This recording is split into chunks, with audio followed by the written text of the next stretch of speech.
machines man has yet devised. 2,000 pounds of fiberglass and steel. 3,000 horsepower propels these awesome vehicles to speeds over 260 miles an hour in just 5 seconds. And this is the kind of power plant it takes to generate that tire-blazing funny car excitement. Hello, everyone. I'm Steve Evans, and welcome to the Castrol GTX Nationwide Southern Nationals at Atlanta Dragway. For the first time in quite a while, Billy Meyer looms as a favorite in the funny car category. Kenny Bernstein, the world champion and low qualifier, went out in round number 1, broke something in the drivetrain right off the starting line. Candies and Hughes, Mark Oswald, they've been on a tear of late, but they were beaten in the first round. Then Oswald shoot failed and into the sand trap and net with minor body damage to the car. But both of them are out, and Billy Meyer's car right here, this Ford Mustang, set low elapsed time of eliminations at 5.73 seconds. And Billy, it has to feel good to get that performance back.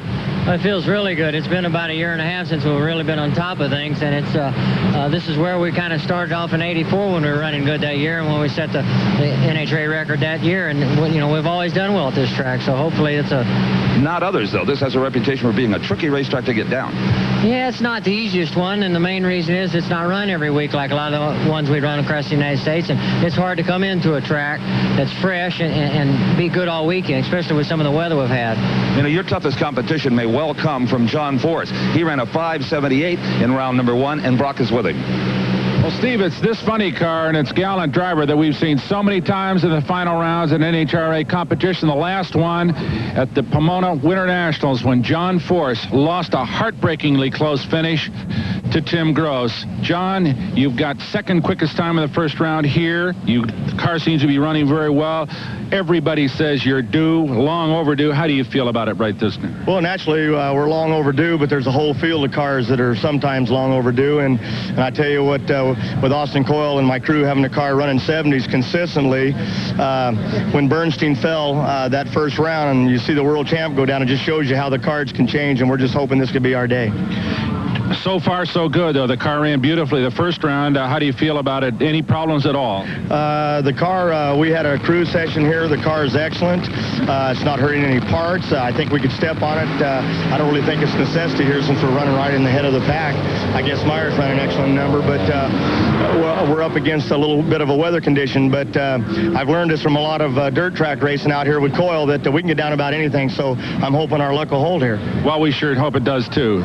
John Force. And you know what? In addition to the funny car excitement, we've had some wild goings-on with Top Fuel. Right, Steve? Absolutely, Brock. In round 1 action earlier today, it was the pink car and the lady, Shirley Muldowney, the third race in her much-publicized comeback. In the first race of the season, she met Big Daddy Don Garlett. She did again today. The black car in the near lane, the world's fastest Top Fuel driver. Brock and I talked to both of them. Well, here we go again. Shirley Muldowney and Don Garlett. The fans love it. How does Shirley feel about it in round 1? It doesn't bother me who I race. Figure get rid of him right away if you can. Best points. You'd rather get him first round than give him a round to tune it up? Yes, he gets better as he goes along, so I'd rather get him first round, sure. The temperature's cooled off. That could help. I think so. We kind of put our act together, we think. We found a little something last night. It's hard to tell, but we went fishing. We'll see. You owe him one, really, after the Winter Nationals. I owe him more than that. I owe him a lot, actually. But I think it might be our turn this time. Good luck. Thanks, Steve. Don, if you were writing the script, would you have put Garlett and Muldowney together in the first round again? Well, I'd probably put it together in the last round, but, I mean, the first is as good as any, I guess. It really makes an exciting first round, which is usually kind of mundane, because most of the cars that qualify, it's like in a 16-car field, it's like 8 or got a solo almost. I mean, look at some of the other matchups. You can see the guys really got easy cars, but Muldowney, even though she qualified there, is capable of running a 540. Have you made any changes in the setup knowing you got to go against her, or would you run the first round with exactly the same setup if you were running a relative unknown? Yeah, I'm trying to get low ET for lane choice. The car ran all right on the run yesterday. We tried to improve on that just a little bit, not very much. Hopefully to get it into the 540s, but no different strategy for Shirley. Okay, good. Well, good luck. Thanks, Don. Appreciate it. Rain showers this morning delayed the start of round number 1 for about an hour, and neither driver knew what to expect from the racetrack.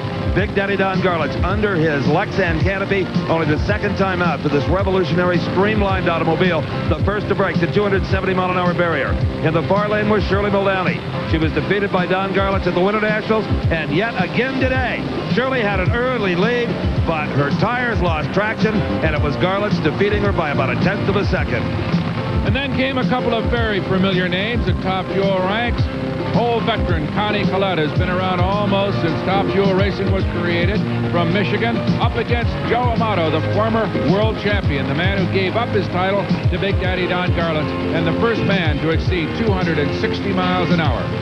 Well, this race, rated as a toss-up, Brock. Connie Collette won 2 national events last year, capable of running big numbers anytime he comes to the starting line. And, of course, Joe Amato's credentials were well known.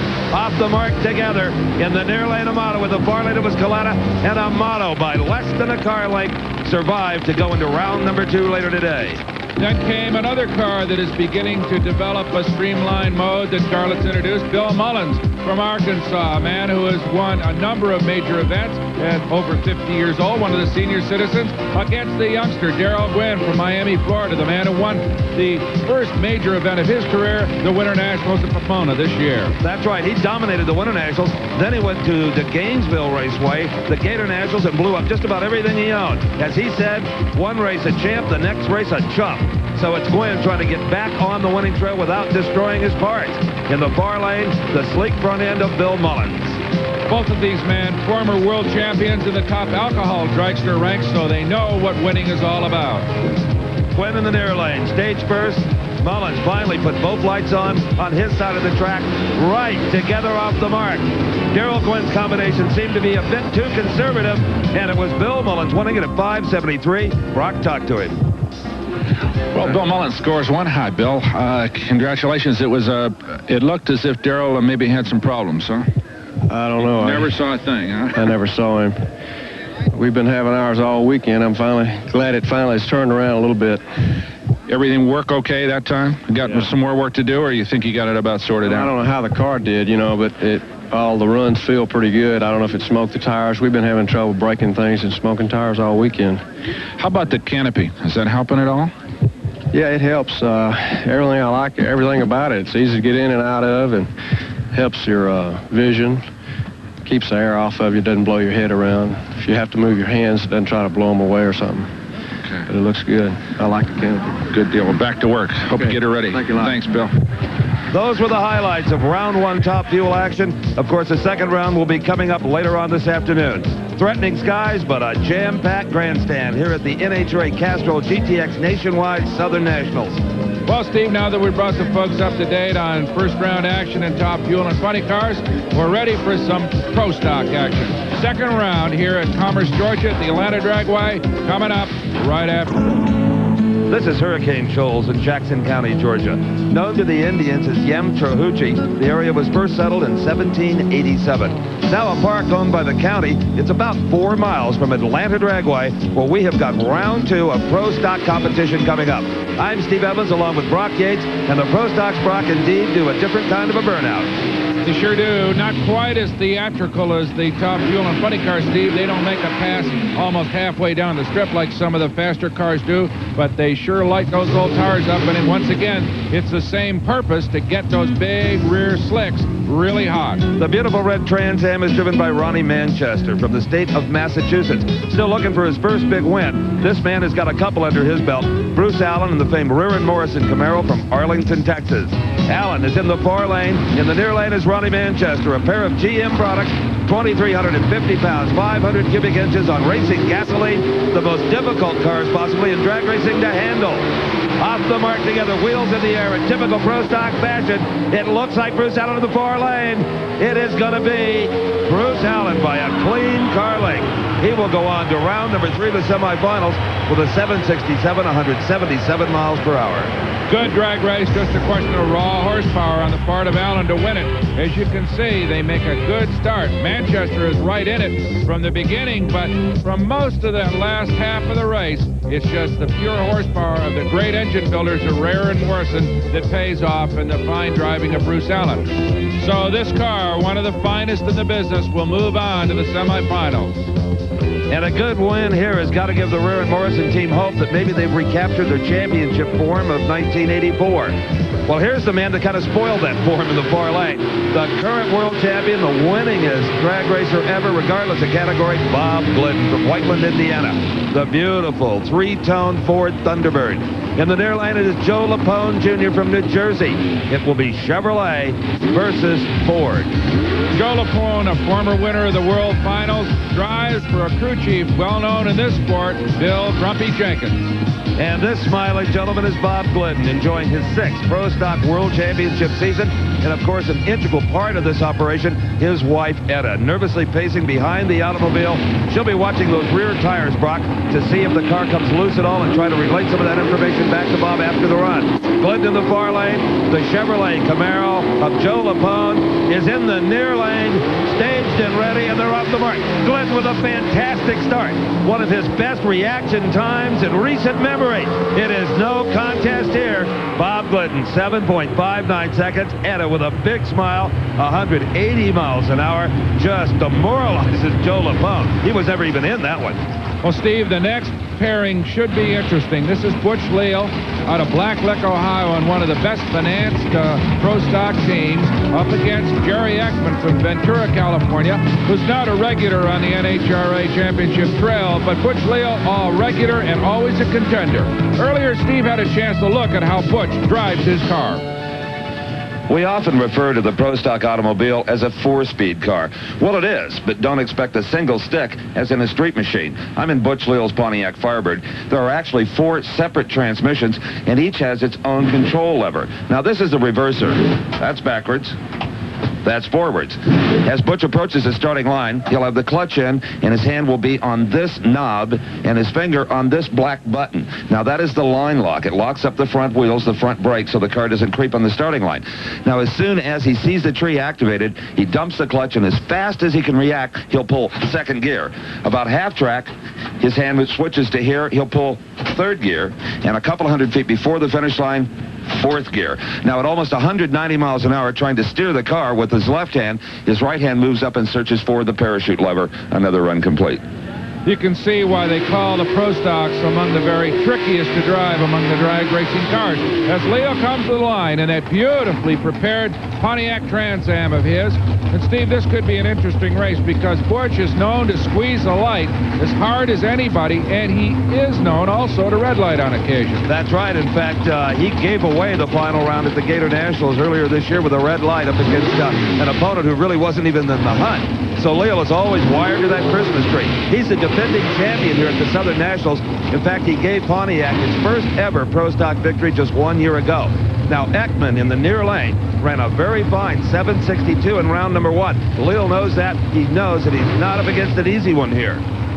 Absolutely right. As we watch them stage, Jerry Ekman, all the way from California in here in Commerce, Georgia, to go against one of the best, Butch Leal. It is Leal getting a little sideways, but Ekman almost tags the wall.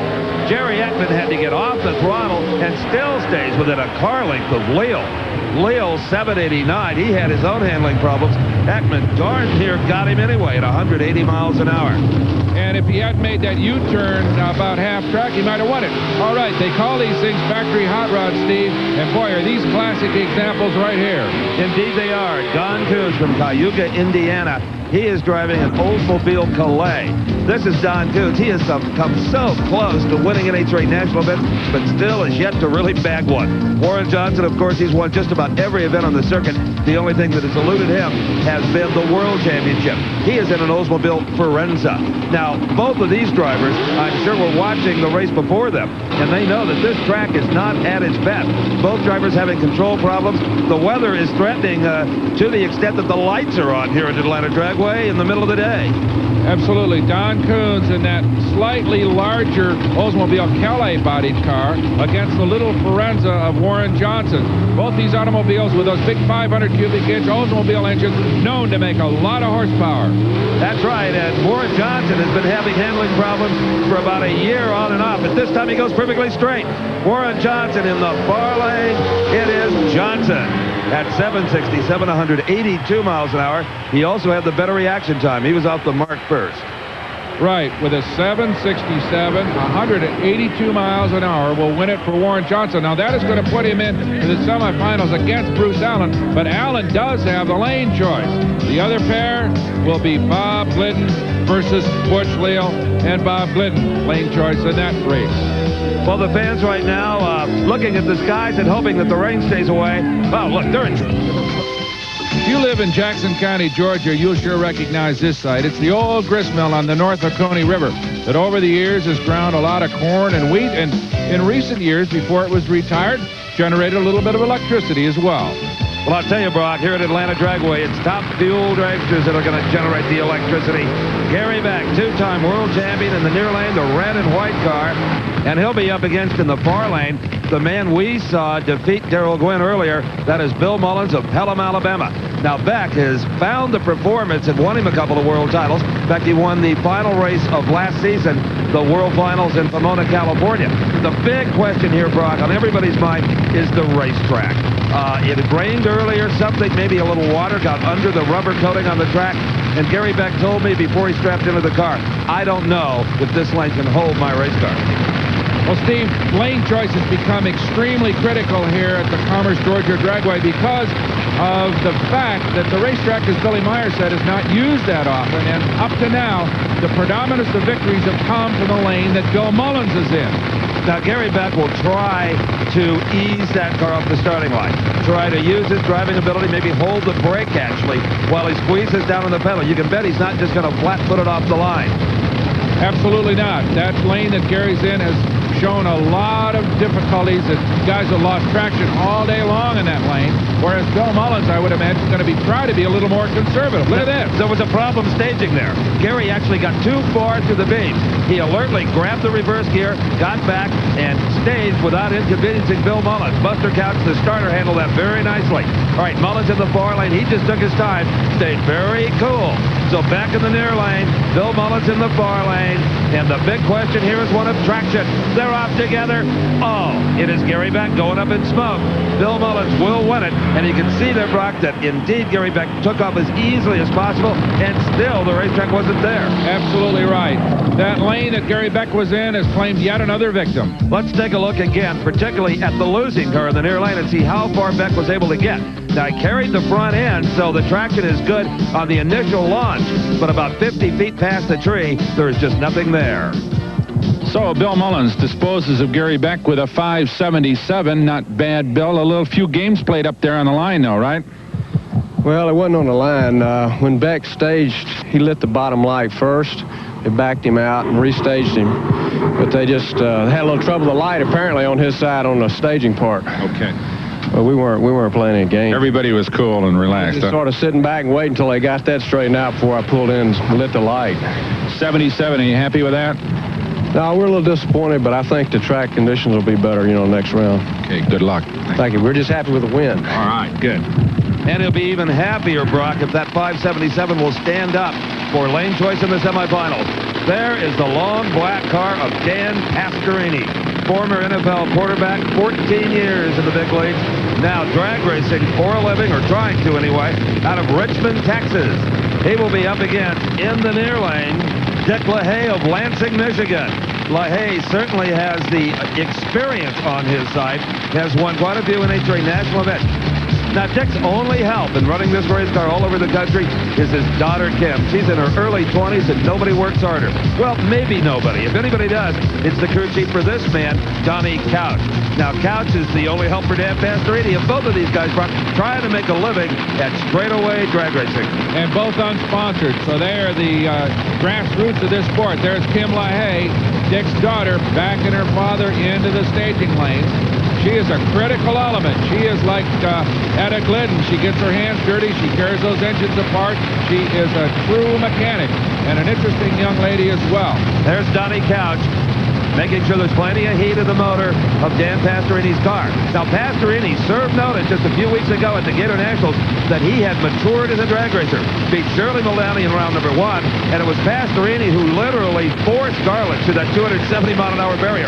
Pastorini was so close that Big Daddy had to drive it right out the back door and achieve that notable speed. So Pastorini in the far lane, and that is the good lane from what we've seen so far. Absolutely. Could be an interesting matchup. Dick LaHaye in the bad lane. Look at this. Both of them smoking the tires. LaHaye, though, in that same apparent wet spot, he did recover, but it's Pastorini winning it. But as you can see, Dick LaHaye went up in smoke in almost exactly the same place that put Gary Beck out. What a driving job for Dan Pastorini, Brock. It takes most drivers a full 5 years to learn how to pedal a car like this, getting on and off the accelerator and trying to keep those tires hooked up. First, it was LaHaye that smoked the tires, then Pastorini. But there you see the smoke from Dick LaHaye's tires that probably caused his defeat. He recovers nicely and gives Pastorini an excellent run, but it's Big Dan that takes the win. Well, for Dan Pastorini, a victory over Dick LaHaye, a narrow one, but what a driving job. You were working that throttle brilliantly. Well, I just felt it let loose and short-shifted it to get the RPMs back down, and fortunately it just hooked up real well and we were able to get by. It's too close for comfort. Dick's a heck of a competitor, and I raced him before, and he's, you know, what can you say? I'm still a little bit excited. We're not used to this stuff, but it's close at the finish line, I can tell you that. Only 0.05 of a second between you. Yeah, it was a close race all the way, but we'll just go back, see what we can do right now, and be ready for the next round. It'll be Dan Pastorini up against Bill Mullins in the semifinals of the Southern Nationals. And an interesting matchup that's going to be as Pastorini and Donnie Couch get ready to go one more time. But right now, we're going to come back with a look at this automobile, Gary Ormsby's spectacular new street. Atlanta Dragway is the home of the Georgia Bulldogs, the University of Georgia campus in Athens, founded in 1784. And you can bet plenty of the student body is in the grandstands for the Southern Nationals. It's time for more round 2 top fuel dragster action. It'll be the battle of the streamliners. Gary Ormsby's car from California up against the black machine from Florida, Big Daddy Don Garlits. Now, we talked about Garlits' record speed of 272 miles an hour earlier this year. Well, he accomplished that even though he's having a lot of problems with those little unique front wheels. Well, these cars are certainly the shape of things to come. These streamliners are pioneering efforts. Ormsby's car, based very much on Indianapolis car lines. Gary, a car dealer from up in Northern California, been very successful over the years. But, of course, he's up against the king of the sport, Don Garlits, whose brand new car has been revolutionary, but not without its problems. When we last saw Don Garlits in Gainesville, Florida, he was busy smashing the 270-mile-an-hour barrier, and the crew was busy after every run repairing the fiberglass nose piece because his unique little 13-inch front wheels were constantly shredding a rubber tire band. Well, Garlits talked then about going to some kind of weird airplane tire, but Big Daddy thought better of it. So here's the new improved version. Now, this is urethane. 6,000 PSI is the strength of the material. What you can't see is that underneath this black material, there's a perforated band through which the urethane is poured. I don't think you could chisel this material off of these front wheels. So Big Daddy is just fine now in the front wheel department. So, as Chief Mechanic Herb Parks has a final word with Big Daddy, both these men, Parks and Garlits, are confident, as Steve reported earlier, that the new front wheels will stay together. You know, it's remarkable, Brock, the enthusiasm that Don Garlits still has for drag racing, as much as he did when he was 24 years of age. 30 years ago, really. But now he's up against one of the best, Gary Ormsby. But remember, Steve, Garlits has lane choice, and cannily, and of course, with all that experience behind him, has picked the same lane that has carried so many other men to victory here today. Gary Ormsby's car clothed in that carbon fiber material, the windshield right off a 1986 March Indianapolis car. Big Daddy's machine, well, that's kind of swamp science. Got that strange nose piece. They're off the line. Big Daddy ahead from the very beginning. Garlits lengthening his lead. It is Don Garlits winning it at 550, 254 miles per hour, as Gary Ormsby had traction problems, not totally unexpected, in that near lane. Let's take a look again. You will clearly see that Garlits has the whole shot. The timers tell us 5/100ths of a second was his immediate advantage. Now Ormsby trying to hook up in that lane. You can bet he's on and off the pedal. He feels the tires come loose there. The car starts to get a little sideways, and Ormsby knows it's over. So, as Don Garlits gets out of his car, and kind of an historic moment, the first confrontation between two streamliners, and a victory at a 550. Very good, very good. The track's a little bit touchy right now, you know, coming back from this rain. It seems as everybody's been having to pedal it a little bit, but you're the first one to lay down a really strong round. Do you think the track will get quicker in the semis? It certainly will if it doesn't rain again on us. Okay, let's keep our fingers crossed. Good luck then. Thank you.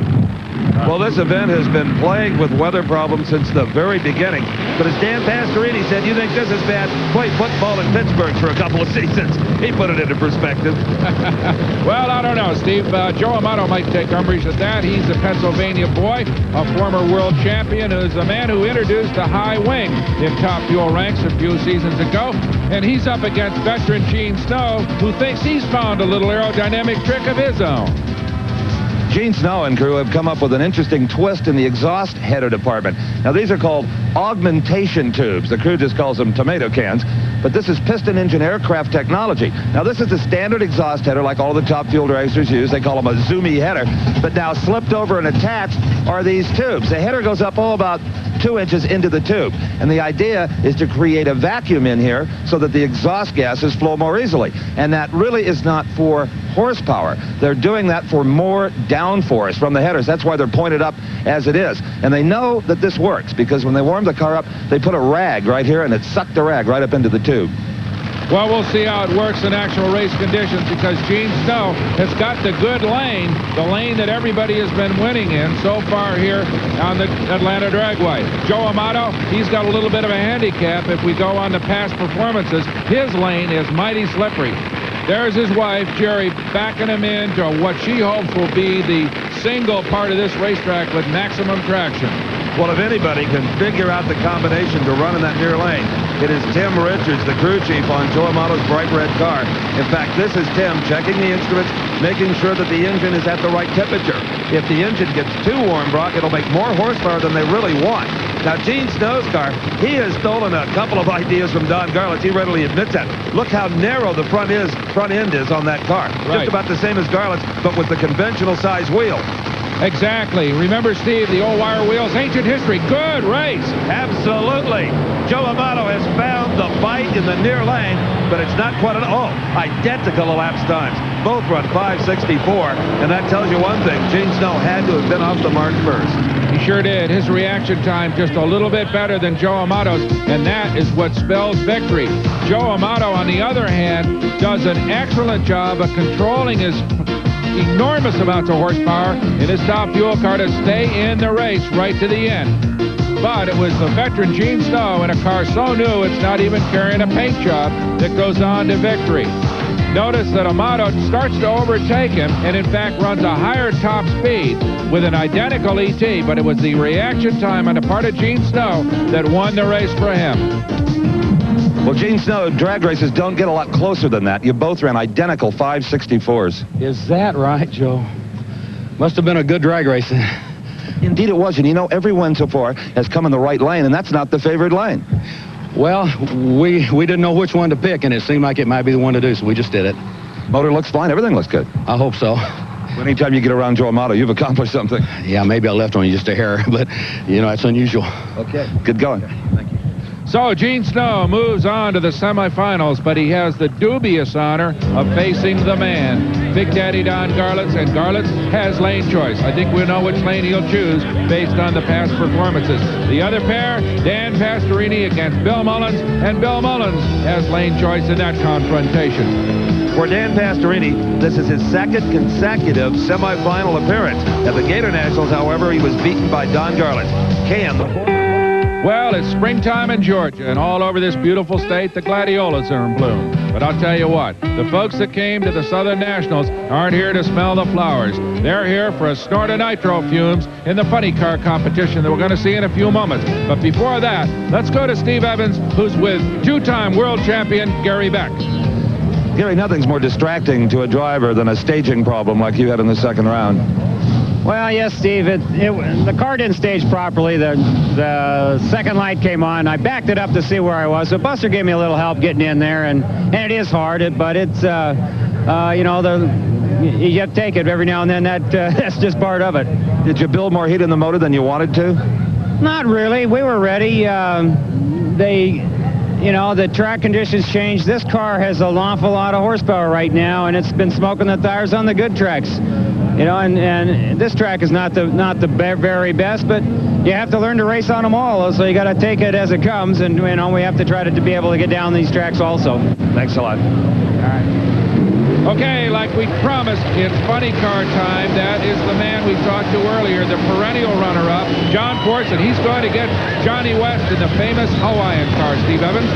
And as you well know, Brock, the funny cars are even more demanding when it comes to traction. The engines are in front of the driver. They don't have nearly the weight over the rear wheels. So this could be more than just interesting. It could even get a little bit frightening with these cars. John Force, he's got the escape hatch open over in the far lane there to get a little fresh air in. Johnny West, well, he's the latest in a long line of drivers who have wheeled the famed Hawaiian cars for owner Roland Leon. Johnny has campaigned his own dragsters and funny cars out of Phoenix, Arizona for years. John Force, well, he described him as the perennial runner-up. Boy, he's getting sick of hearing that. But 6 times he's been in the finals and yet to win one. But right now, with Austin Coyle crewing the car, one of the very best in this business, John Force is running stronger than ever. So this could be his day. He sure feels like it. He's got the good lane at this point. But as you said earlier, Steve, these funny cars with their short wheelbase and their front engines are so squirrely that it really is anybody's race. And you know, the lane imbalance can change in a matter of minutes. We've seen it happen so many times. The right lane will be favored, and all of a sudden it'll be the left lane and back to the right. Depends a lot on the weather. The more action this near lane sees, possibly the better it's going to get. So Johnny West, and he has run on more slick tracks than anybody. There isn't a track anywhere in Arizona that doesn't have a coat of sand on it just about every time you go to the starting line. So Johnny West has got plenty of experience. Oh, and they both lose traction. Johnny West and John Force all over the racetrack. It is John Force getting there first, but it'll be interesting to see if maybe he didn't cross that center line. Well, we're going to have to take another look at it. Johnny West has declared the winner to 684, and it appears that Force did cross the line. That, of course, is absolutely taboo in NHRA competition. Let's take one more look. Both cars go up in smoke almost simultaneously, and from there on, it looks like a dirt track race, broad sliding down the racetrack. Here's another look. It looks as if both cars leave almost simultaneously, but from there on in, they're out of control. You see Force heading right for the center line. For a moment there, West starts to head toward him as well. But it's Force with more traction problems, and he crosses the center line. You can see the tire mark and the telltale crossover of that center line, which puts him out. John Force declared an instantaneous loser based on that crossing. Johnny West goes on to win it. Well, John, it had to be a heartbreaker when your crew got down and told you that you had crossed the center line. I don't know what to say. It just, we knew it was edgy from the dragsters. Coyle said drive it off, and I gave her like 3/4 throttle, and she launched, and it exploded him, and I moved around a lot, and I lost a little vision because the smoke come in the cockpit, and next thing I know, I didn't know for sure because when I come off the center line, and it was trucking pretty good, and I just drove her, and yeah, they told me. NHRA went down and made a close inspection of where you crossed, and indeed you did. Well, there's no doubt. Buster don't cheat nobody, so I ain't got no problem there. Sorry to see you out. This looked like it could have been your car race. Yeah, we were running hot, and like I say, it's nobody's car race till the final. You know how that is. Brock's with the guy who benefited from all this. But Johnny, that was a tense one. It looks as if John crossed the finish line. Did you figure you had him beat anyway? Well, not really. We both went up and smoked in low gear, and then all of a sudden I got out of mine and tried to get back into it, and it finally started catching up to him in low gear, and I just strung it out as long as I could, and I just barely caught him in the lights, but I think he went ahead and beat me. But apparently he crossed the center line, and that gave us the win. All right, the next pair, fired and ready. You're looking at the beautiful car of Tim Gross from Southern California. Now, the last race that we covered for you, the Gator Nationals in Florida, Tim had a unique body with the headers coming up through the hood and all of that. He abandoned that whole project. He said, I don't have time to develop things like that when I got to race cars like this. That is the legendary Blue Max, owned by Raymond Beadle and shoed now by John Lombardo. Raymond Beadle drove an earlier Blue Max to 3 world championships. Lombardo has a big seat to fill, but so far he's done a very good job. He sure has, but he's up against a formidable opponent in Tim Gross, a young man that has paid his dues in this sport, has gone on to win a couple of big ones recently, but it's a long time coming. John Lombardo, a very cool customer, a man who's driven his own cars over the years, but now with Raymond Beadle. And that is Dale Embry, the longtime crew chief for the Blue Max. For Tim Gross, as you said, Brock, he has won a couple of them. He won one last year and won the opening event this year, the Winter National. And his crew chief is his girlfriend, Barbara Hogan. Well, Tim Gross finally has some sponsorship support that he lacked for years and years and years, raced as an independent and did a good job, but now he's got the financial backing to make a race out of it. Tim Gross instantly up in smoke. He has no hope of catching the fleeing Blue Max. It is John Lombardo going into the semifinals at 5.93, 244 miles an hour. That's a time that normally wouldn't even qualify, but obviously that's not the important thing today. It's getting the win light. This man has seen a couple already today. Big Daddy Don Garlett's getting ready for his semifinal match. This is Athens, Georgia, and how's this for your basic college dormitory? In 1839, it's said that General Robert Taylor moved all the way from Savannah to Athens and built this house just so his son could attend the University of Georgia. Not bad digs. Now we're back at the racetrack, and that's Gene Snow getting ready for his race with Big Daddy Don Garlitz in the semifinals. But right now, let's go to Steve Evans, who's with another player in the upcoming semis.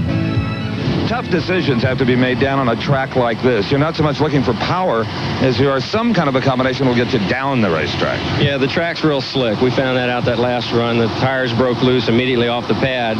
So Donnie's definitely making the horsepower, like you said. So what we did was take a little bit out of the clutch, hope to soften it up a little bit and let it hook up and just slide down there a little bit. What kind of a lapse time do you think is capable of running with that kind of combination? It's really tough to say. You know, if it gets hooked up, the car's run 40s before. We know that. I don't think any 40s can be really run today. The track's just too slick. I think maybe, you know, a low 60 or a high 50, if we could pull it off, could win this event. That'd be amazing on this racetrack. Yeah, it really is. Nobody's going down the track very well. So if we just get down it the best way we can, that's all we can do. It's always a challenge in this thing, isn't it? You betcha. You learn something every run. Go get them. Thank you.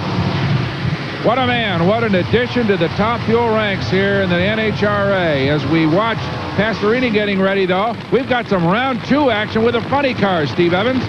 You bet, and this is Ed the Yates McCullough. The body latched down on the Oldsmobile entry from Hemet, California, owned by Larry Miner, the same car owner for Gary Beck. Beck is out of competition, so the entire team can lend a hand to the Yates possibly. He's in the near lane looking to make it 2 in a row. He won the Gator Nationals. He defeated in round 1 Tom McEwen here today. Ed McCullough comes from the Pacific Northwest, where he ran top fuel cars for years, is a real veteran in the sport. Well, Billy Meyer feels very strongly that today could be his day. He struggled last season. He hopes to get back to the kind of performance that darn near took him to a world championship in 1984. That is a Mustang body funny car from Waco, Texas, and Billy is about to be a drag strip or a racetrack operator. He is currently constructing the Texas Motorplex between Dallas and Fort Worth. That is the crew chief of the Larry Miner team, Bernie Federle, guiding McCullough back there. What a job he's had over the years, Steve. At one point, he was running a pair of top fuel cars and the funny car for Beck, Miner, and McCullough. Well, Bernie would be quick to tell you right now, Brock, that it's all on the shoulders of Ed the Ace McCullough, the driver. This is a driver's racetrack. If you don't reel out the proper amount of horsepower, you're just going to beat yourself. And I'll tell you, there's no 2 guys any better at pedaling, as I said before, working that throttle than these 2, Billy Meyer and Ed McCullough. They do it as well as anybody. Well, Billy Meyer a lot younger, but he's been racing these things since he was 16 years old, so there's no edge in experience. But look at this race. The racetrack is a factor. both lose traction early in the going, but it's McCullough in a very slow 6:02, 242 miles an hour that uses the racetrack to his best advantage. Now watch Billy Meyer in the far lane. You will see him, you'll see the car hesitate where he gets completely off the throttle. Had he not done that, he'd have just blazed the tires right off the wheels. Right there, he got completely off the throttle, got back in it, and at least had a fighting chance to beat the Ace McCullough. The Ace goes to the semifinals of the Southerns. Well, Ed McCullough breaks a 6-run losing streak in the left lane. You were the first man out of the first 7 guys in Top Fuel and Funny Car to win in that lane, Ed. 6:02 wasn't too pretty, but it takes you on to the semis. Got to feel a little pleased. Well, you know, the weather here and the racetrack condition being cold and wet and everything has happened here, the biggest thing is to be able to get down the racetrack, you know. So you were just, obviously you knew that left lane was trouble, so you just kind of pedaled it nice and easy and hoped that he was going to have some problems too? We took a little different line. Bernie Federle, our crew chief, went up and looked at the racetrack, and he knew where to put me, and so we took a little different line, and it worked. It sure did. Congratulations. Thank you. And so McCullough gives hope to everybody else who's going to run in that left lane. Now let's go to Steve with Billy Meyer. Well, Billy, you knew with this racetrack you had to go up there soft, but maybe just a little too soft, huh? Well, we went up there and just decided to let me drive it. And when I let go of the brake to shift, it started smoking quicker than it normally does. And the problem it happened that time is it just kicked it sideways, and it was just a deal where shifting wasn't enough. I had to lift. This is turning out to be a race for traction and a driver's race. Yeah, and it just makes me a little upset because that's usually the type I like. Yeah, you're a slick track specialist. It used to be, apparently. Okay, sorry to see you out. So me. Thank you. Okay, more round 2 funny car action as we watch Jim Head and Paul Smith face off against each other.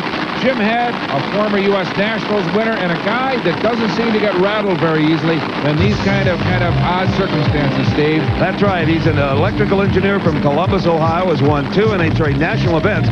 Paul Smith, well, I'll tell you, there's not a hungrier drag racer out there. Look at him, he even looks hungry. Smith will drive anything with 4 wheels on it. He lives to race.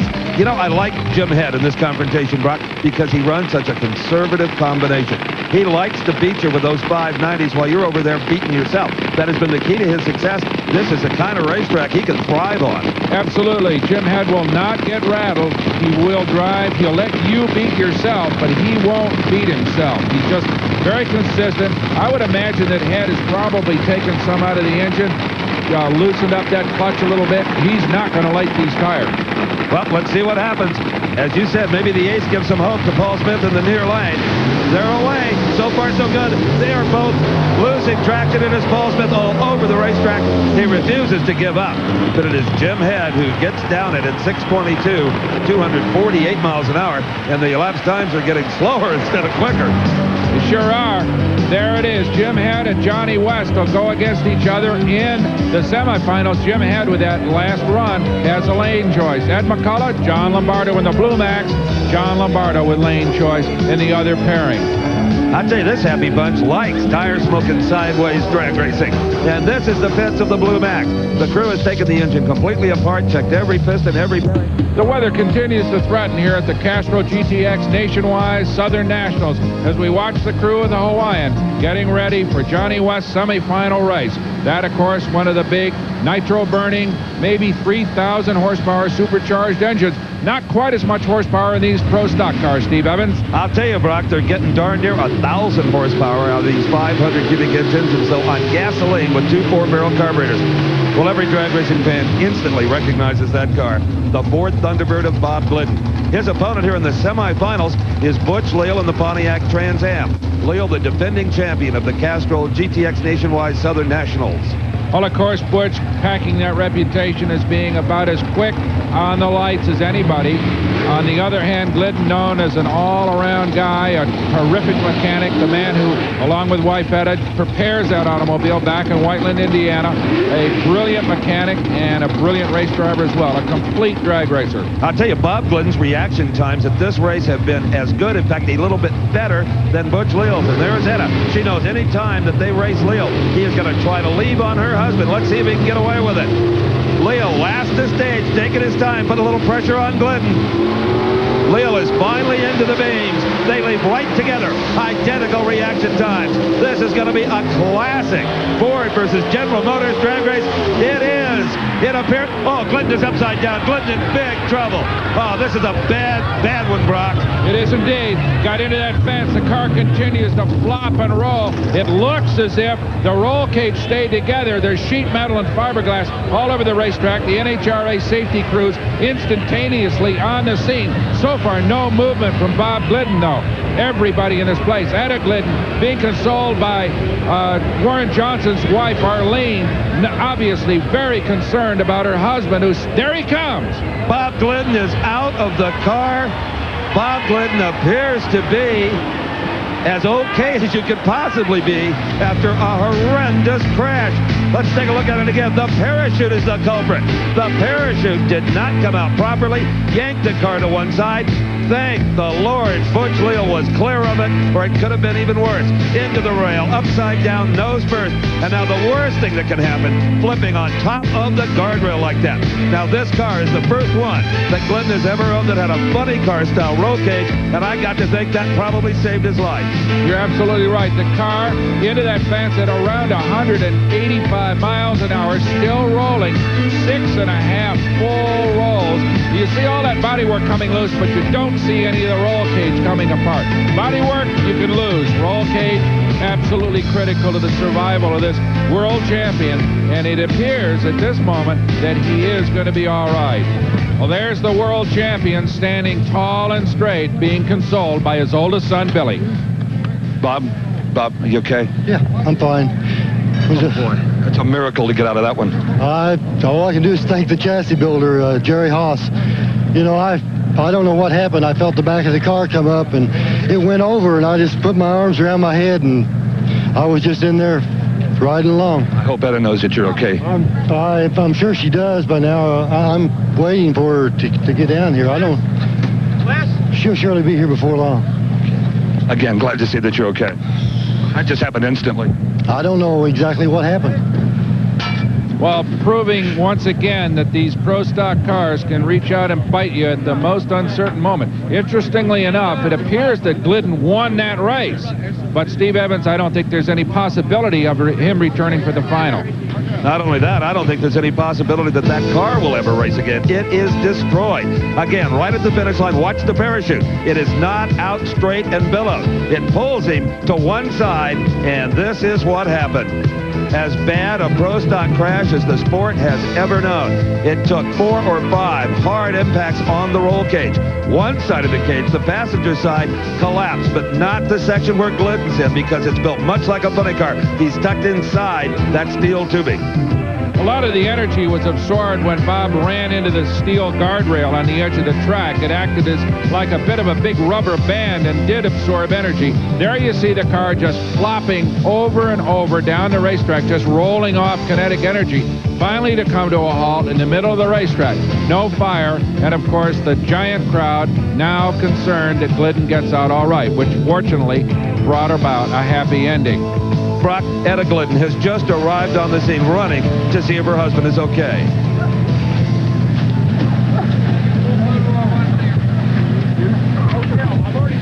See, I lied to you, hon? Yeah, we're good shape. Okay, bud? Oh, yeah. In some ways, Bob is in better shape than Etta. Few couples more devoted to each other than the Gliddens. That's the crew of Ed McCullough getting his funny car ready for a semifinal action here at the Southern Nationals. You know what, Steve? It could be more of a race than just between cars. We've got a race against the weather on our hands as well. Absolutely. It is deteriorating steadily. Now, this would have been the other half of the semifinals. It has suddenly become the pro stock final because Bob Glidden, as you saw earlier, is not going to be able to return to race the winner. So this is for all the money, some $25,000. It is the Oldsmobile of Warren Johnson from just down the road in Duluth, Georgia. And in the near lane will be be just about the toughest Chevrolet entry in the pro stock world. Bruce Allen, the rear-end Morrison Camaro.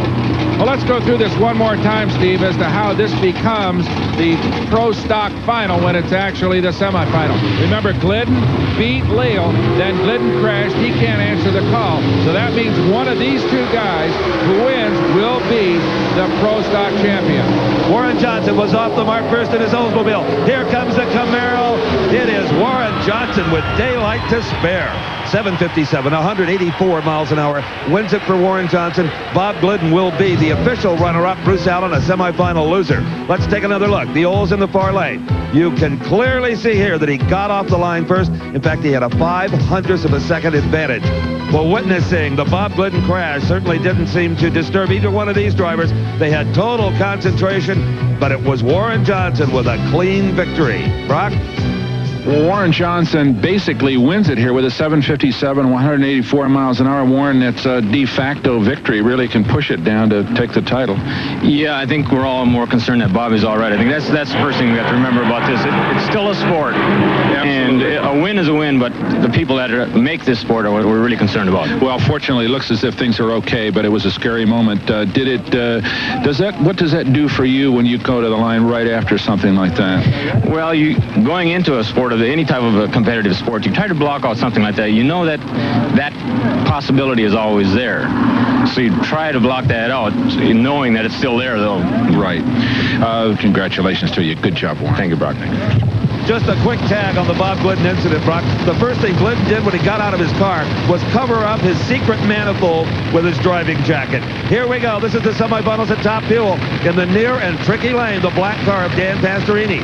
In the far lane, the canopy dragster of Bill Mullins. Both these guys hungry for victory, although Mullins has the big edge in experience. Let's see how it turns out. All right, a good start. Pastorini a little sideways at half track, then recovers to win it in a close race. Pastorini, a 575 in what has been the trickiest lane here at the Commerce, Georgia Dragway. Let's have one more look. Bill Mullins, a little bit better reaction time, just by a few hundredths of a second. He's away first, and there you see Pastorini's car get a little bit sideways, but he recovers beautifully like a veteran.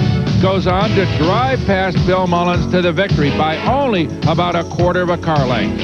So Pastorini, surely the biggest man physically in the sport, about 6'5", 225, goes over and puts a bear hug on the man he beat, Bill Mullins. Surely the happiest moment for Pastorini in this sport. I tell you what, Brock, down here, neither Dan Pastorini nor Bill Mullins knew who won that race. Dan Pastorini, of course, did by only 0.03 of a second, Dan. A 575, your first ever final round coming up. Oh, man, I tell you, I'm so damn excited right now. I can't even think or talk. I'll tell you, the Mullins group, the Kerry, John, and Shirley they've been pitted next to us all week, and we've been pulling for each other, and it's a strange feeling, you know, beat a friend, but they're good people, they're great racers. I'm just tickled pink that we're in the final. We're going to go for it. Well, that clutch worked perfectly, 575. It did. Donnie made the right adjustment. We'll go back and see how it did. I think it was a pretty clean run. I don't think we hurt anything, so we're going for it. All right, you're going to race either Don Garlich or Gene Snow in about not long. All right, buddy. Well, if he did break anything, you can bet this man, Donnie Couch, will get it back together for the final. Brock? We got one more. Well, it wasn't until Bill got down here that he got the bad news, actually, from the man who beat him by just a wink, Bill, just a couple of hundredths. It was a super close race. I thought I caught him, but I couldn't lose to a finer fella. He's a fine drag racer. Well, he's working hard. Person. Well, unfortunately, one of these deals somebody's got to lose, and we're sorry you did. Yeah, thanks a lot. We enjoyed it. Good deal. Boy, Brock, you can certainly feel the mutual respect between those two drag racers. Well, here he is, Big Daddy. In many ways, he is drag racing. Chief Mechanic Herb Parks latches down the Lexan canopy. Either Garlich or possibly the man in the near lane, Gene Snow, will face Dan Pastorini in the final round. You can see the nitro flames looking out of those headers. It's just dark enough. And you can see those, as you said earlier, those tomato can zoom headers on Snow's car. It'll be interesting to see whether they make the difference. A beautiful launch by Gene Snow. It's Garlich who loses traction. What an upset. It is Gene Snow. He borrowed a little Big Daddy's technology and beat him with it. A 561 to a 567. A tremendous drag race, and that sets up a wild final. Here we see it again. No detectable hole shot. Snow's car launches like a rocket. About this point, everybody expecting him to lose traction? Wrong. It happened to Big Daddy in the opposite lane. It was he who spun the tires. Gene Snow wins it by just about a car length. Wow. Well, here is a happy man as Gene Snow gets unbuttoned here. A 5:61. 5:67, a tight race. A little smoke from Garlitz in that minute as Gene Snow gets unhooked here. Got to be a happy man. Yeah, I'm very excited about it. I knew the only thing that would let me win probably was if he made a mistake, and he didn't make it. The track did. I saw the car smoke the tire in front of him, and I said, I got a chance. Did you go in there reckoning the track was going to be real tricky, Gene, and you're just going to have to take it nice and easy? No, sir. We go in there with the horsepower to win. If it smokes the tires, I ain't going to be caught short with power. You had the bad lane, though, didn't you? I mean, the lane that everybody was scared of all day. Yeah, but they scraped it, and it makes a whole new ball game sometimes. Okay. Yeah. Did you reckon, after looking at the lane, that it was going to be better? No, I really thought it was going to be worse, but then Pastorini ran, and I was pretty excited about it. All right. Congratulations. Okay, thank you. Final. Now, Gene Snow will enjoy lane choice, but the good news for his opponent in the Top Fuel final, Dan Pastorini, is that Gene just wanted the lane where he is probably going to put Pastorini. Back in the pit area, well, they're getting ready for the Funny Cars semifinals, and this is the pit of Jim Head, that consistent runner who will be up against Johnny West and Roland Leong's Hawaiian. Stay with us. Oh, they're loving it here at the Southern Nationals in Commerce, Georgia. The Castro GTX Nationwide Southern Nationals to be official, and they're getting ready for some Funny Cars semifinal action, Steve Evans. And they're getting a little extra treat, Brock. It's so darn dark with the clouds overhead, you can actually see the nitro flames out of the exhaust headers.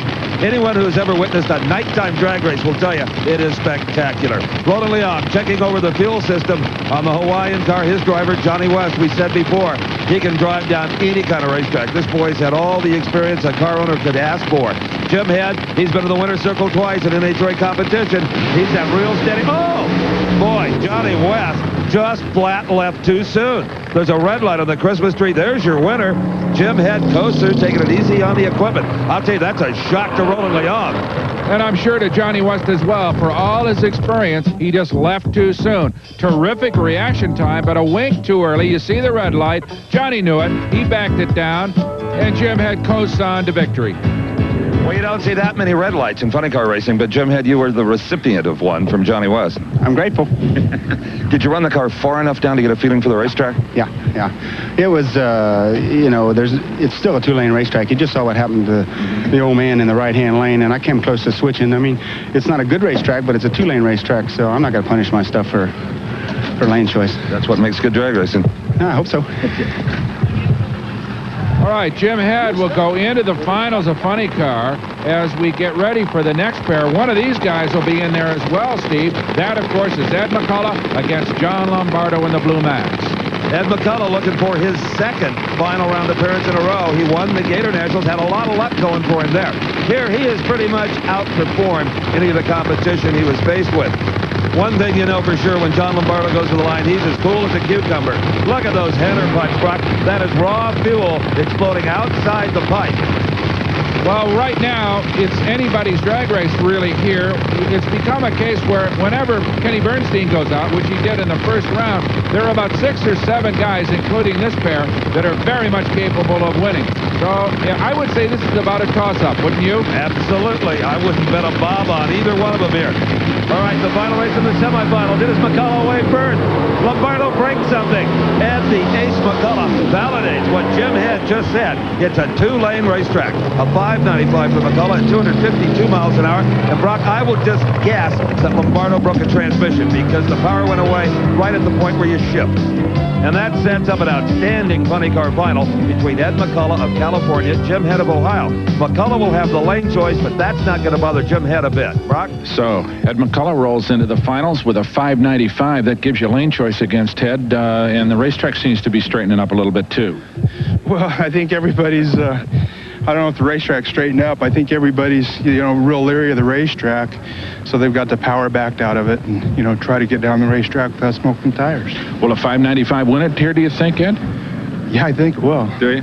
Yeah. So you're not going to put any more power back in, or you're just going to Nice and easy, huh? You can't win this race if you're out there smoking the tires. So the guy that goes down the racetrack, I think will win the race. Okay, well, I hope that strategy pays off. Thank you.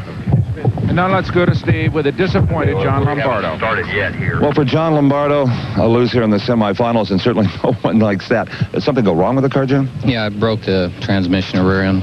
I got out a couple 100 feet and let go. That seems to be the weak link in these cars. Yeah, when they start shaking, the reversers in them are real weak, and that's where they seem to have the tendency to let go. Thanks, John. Thank you. So the cast of characters is set for the Top Fuel and Funny Car finals here. In the meantime, the crews are preparing the racetrack, but we've got a threat of rain.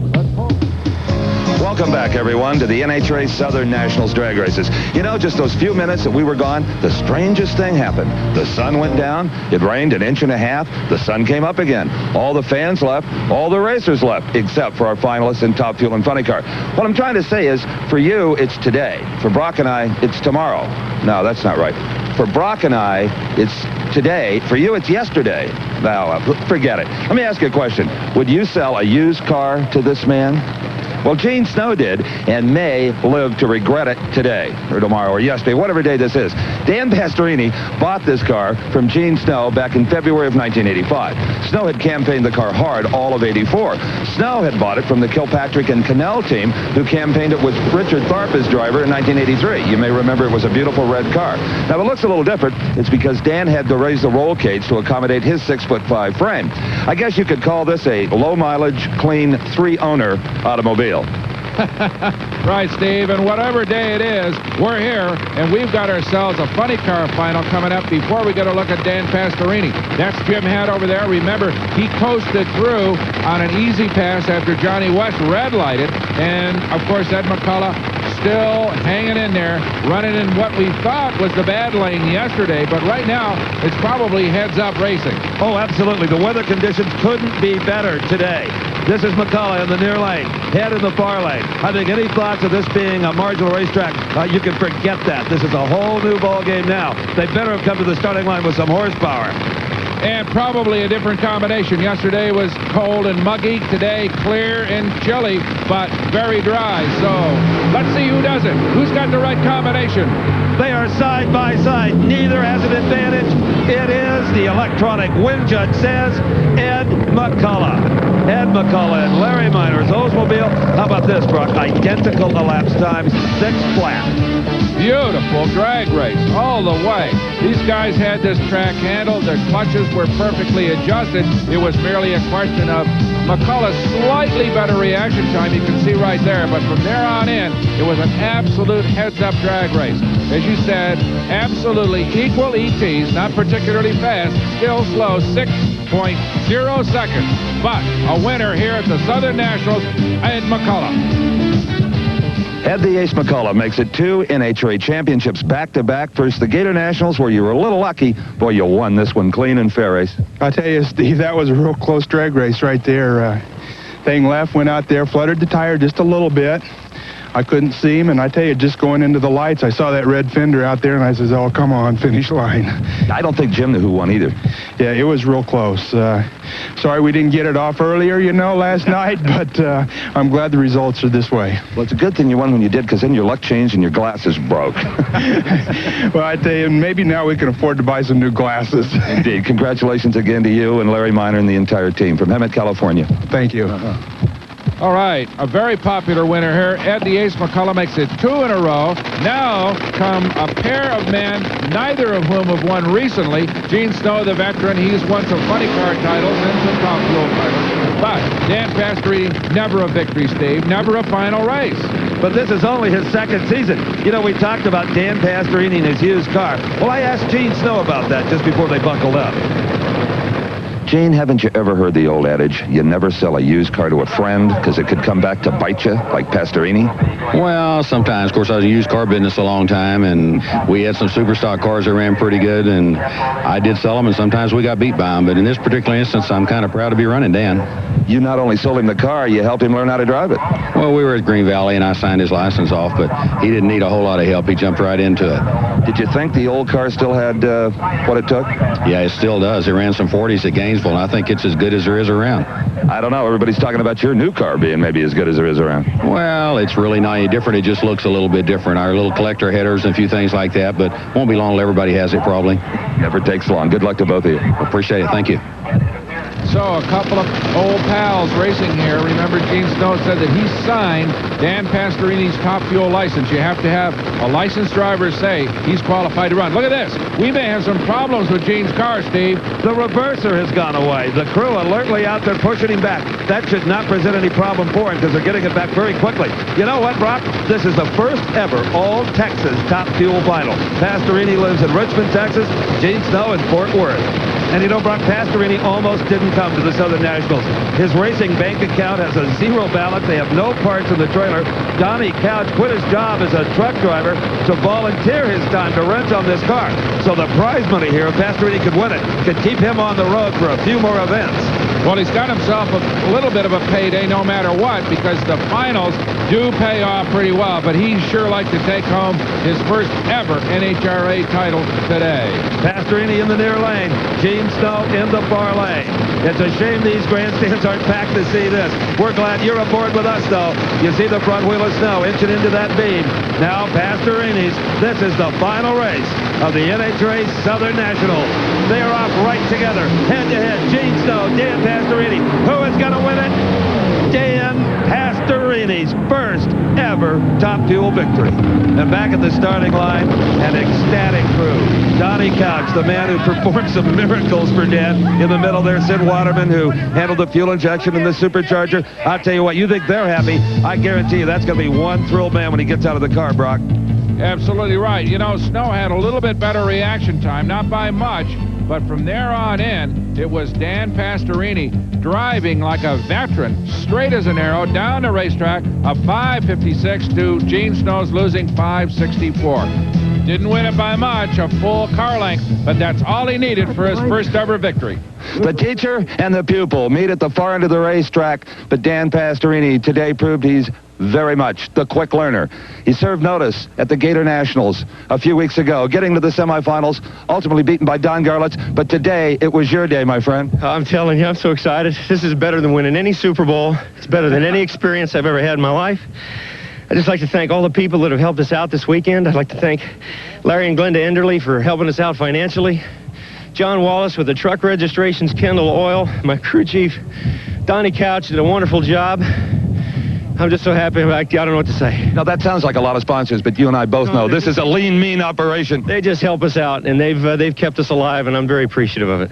5:56. How about that? How about that? Track a lot better than anybody thought it'd be. It was a lot better. The heat helped a lot. I think the rain last night kind of washed everything off. The car's going down earlier in the day, and you know, the sunshine just gave it a little bit of sticky that we need. So we got it. How about that? Touchdown. You betcha.